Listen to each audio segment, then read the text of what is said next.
We lie in bed, gazing up at the bedroom ceiling she calls sky.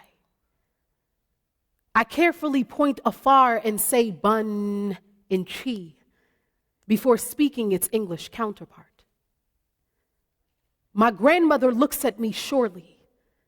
She mimics the shape I make with my tongue, puffs the sound I make with my mouth, her watery eyes determined, and she says, wall, to mean wall. We have been here many times before. This bed, our classroom, the wall, another word. Today, I point to inanimate objects, only the ones with tree pairings I am familiar with, and teach my grandmother how to speak English. She says, "Osao, treme brofo," and this is how it began, me pointing, her pronouncing. Sometimes I find an object that I don't know the tree word for, and in frustration, I chase down the word for its meaning, strip the thing for its bones in hopes of finding something close. Sometimes we watch Wheel of Fortune and guess the words. Before I knew it, she began teaching me tree too. And this is what we were for one another, a synonym in sharing. Her small frame held many stories, many words, and yet here I was pointing. My mind is a careful dictionary, a reasoning in English, though I am not from this language, she tells me. Some days I am a choosing of words, thoughts in reverse. My grandmother's hands tremble now. I hurry to scan my mind for its tree word and arrive at nothing before she is gone. Does this mean I have no language, which is to say, I have no song? Does this mean my grandmother knew the things I did not say? So there was a woman who once lived named Margaret Ikria Ifriye Inte, whom I was named after and who still lives on through my poems. Margaret was my grandmother. What you've just heard is a poem I wrote entitled For My Grandmother When Words Fail. My grandmother, or Nana, as I would affectionately call her, passed away in April 2014, God rest her soul, at the young age of 78. She was from a small village named Abadom in the Bekwai district of Kumasi, Ghana, where she lived and laughed and gave birth to my mother and all 6 of my mother's siblings. Who Nana was has informed my work in more ways than I can understand. There are many women in my family who owe our strength and vigor to Nana, and I am humbled to be one of them. Before passing away in April 2014, my grandmother lived with my family and I in Ohio for years. It was in this setting that I actually first met my grandmother. And it was in this setting where I also first met myself. Before coming to America, Nana did not speak English, and she spoke very little before she left. I imagine the language sounded chaotic for her, like a jumbling of sounds and a rolling of words. It was this chaos then that persuaded Nana to ask if I could teach her English. What I'm saying is, my grandmother was the first person to believe in my spoken word, in its precision and fluidity, grasped through fragments of natural conversation. In a moment, my speaking of English had convinced my grandmother that she too could speak English just by hearing me speak it. She was the first person I taught anything to, the one with whom I exchanged languages with. I came to America at the age of 2, and so naturally, the only way I retained my native tongue was through conversations with my grandmother. Now, I have to differentiate. I couldn't have done this with my mother, perhaps. Whenever my mother spoke to me in Tree, I always responded in English. That's because she understood it. But for my grandmother, she had no idea how to communicate in English. It was a different kind of confrontation. I was forced then to learn and speak my native tongue just so I could communicate with her. This call and response of English to Tree, Tree to English, had solidified and informed so many other dichotomies in my life. Now, we all have many roles and identities that we interchange daily. For me, that might look like what it means to be young, gifted, Black, poet, African American, as well as a woman. But for what seemed like the entirety of my life experience, I've been forced to confront, most importantly, my dual identity of being African as well as American. The experience also of being African within America.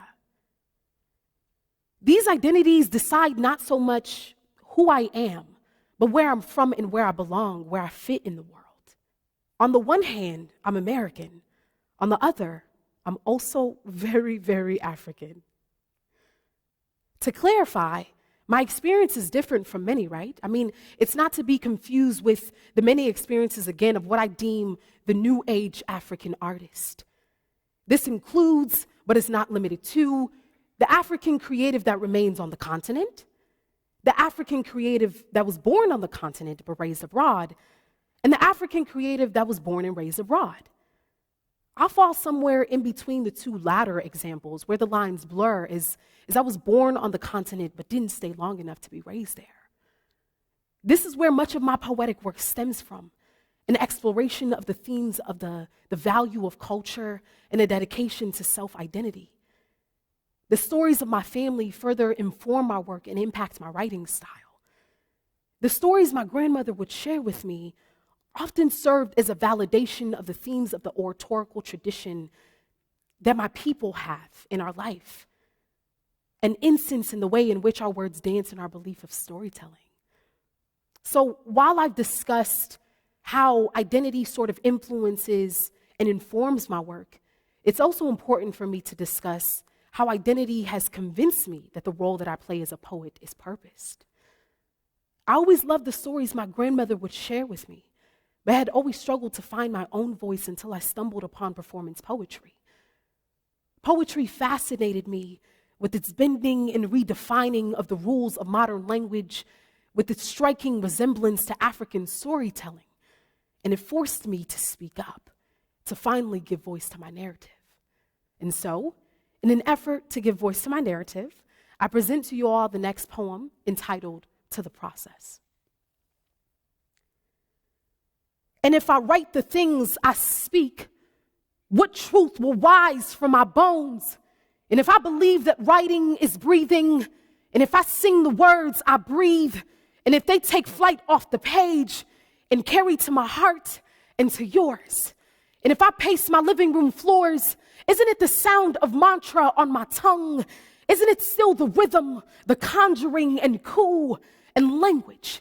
Isn't the language the act of saying alive, rising the dust? And if they said to speak less and listen more, do I not speak my truth only when I hear it? Aren't what my ancestors gave me a ritual? The loud, the gift, and the listening of speaking like the monsters we are afraid of. And what is the process of writing, of breathing? Isn't it all knowing when to go forth like daybreak with all this light in my chest? No matter how you try to silence me, I will say my fears, mouth wide open. Mom, I want to be a poet. This is the phrase I uttered to my mother at the tender age of 22, after America had deemed me independent and had deemed me an adult, right? Fresh out of college, finding myself and finding my voice. If this was the way America saw me, surely my mother would too. However, I was still very afraid when I approached my very African mother and told her, Mom, I want to be a poet. I almost whispered it, like it was a forbidden thing, which is to say, Mom, this is what I want to do with my life. Mom, this is what I believe I've been purposed for. Mom, I want to dispel the notion of the starving artist and still show up in the world as one. Mom, I want to be a poet. To give you all some context, this decision was made in opposition to the traditional law school career path that my mother and I had discussed for years. I mean, commonly, African parents are known to require this of their children, an obligation to pursue careers they believe to be prestigious in medicine, nursing, law, pharmacy, engineering, and so many more. But poetry had always been purpose to my life. It was more than what I wanted to be. It was who I was.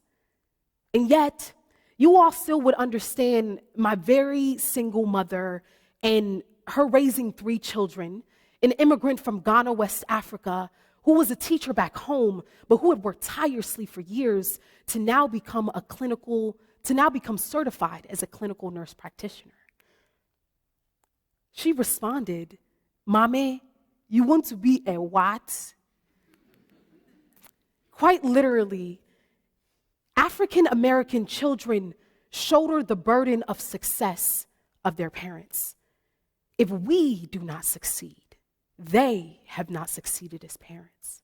But what does success look like for the new age African artist? Those of us who step boldly to our parents to inform them of the not so traditional yet creative careers that we would like to pursue. If you ask me, I believe that success lies in the declaration of our purpose, right, Mom? I want to be a poet. But success also lies in the pursuit, in the everyday of our defiance.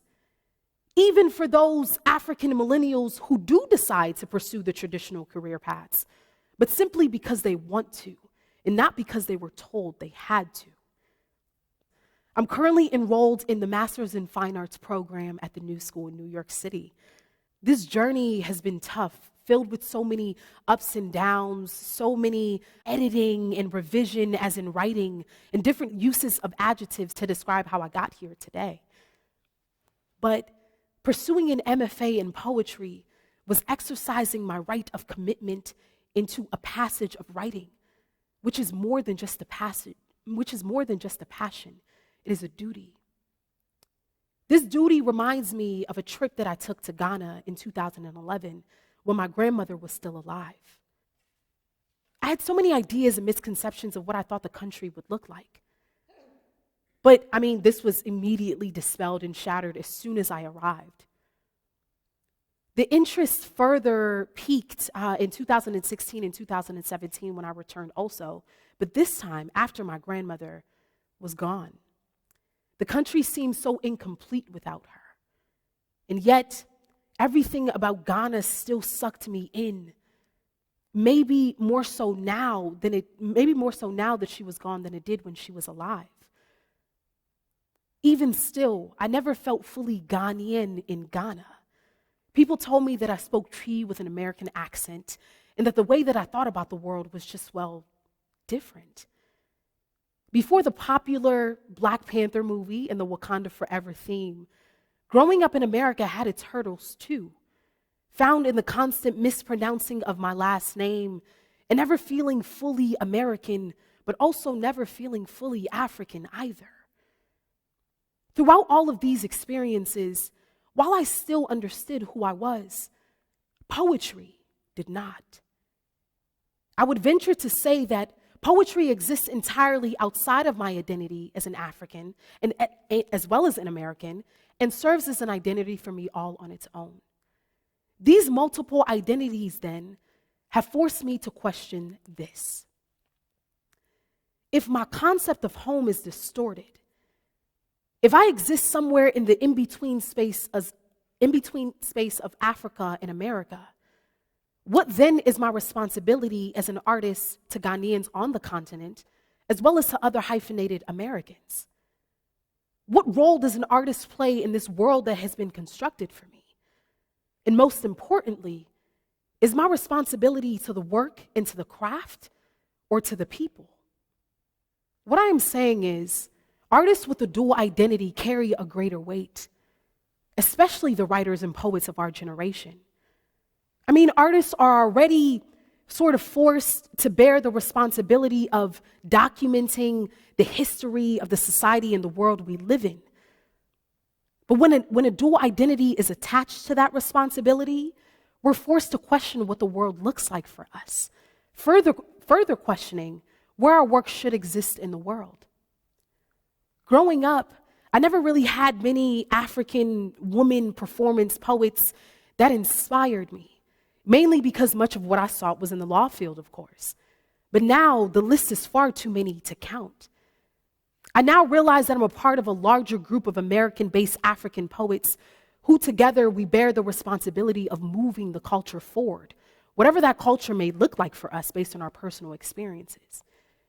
Just as my grandmother had believed in my first utterance of spoken word, I now realize that so too will many little African girls who want to be poets believe in the craft simply and possibly because they heard me recite a poem. That's a huge responsibility.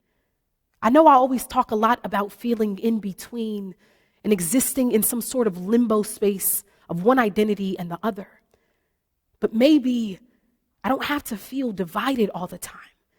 Maybe I can firmly and confidently embrace both identities. Maybe today, even if only today, I can be African and American and artist. I hope you see the familiar anew in the last poem that I will be reciting entitled Current, about my recent experiences in Ghana. Somewhere in Accra, I step out of an airplane and begin to fall. A current as thick as my grandmother's voice woke me last night and told me to come. And so, I follow the color of the sky I arrive in, stumble through the sign that read foreign nationals, touch the glass that separates me from the man dressed in camouflage. I show him my blue passport, ask if he remembers me, because my mother says I come from here. She says this is where I belong, that this place holds my grandmother's name, and I have her face, and so I came when she called. Even though I cannot touch her soft hands, oh, sound, she would call me, her voice swallowing an ocean to arrive at my name. She is here, though she is not. Only her village stands. And then I think countries can be given second chances too. After all, I have come here to belong. I have come here for everything they said this place is to me. And this country will know my name. My name is Cynthia Amoah, a Ghanaian-American spoken word poet, and I thank you all for the opportunity to be here today, to celebrate life as we don't know it, and to celebrate the new age African artist. Thank you all so very much.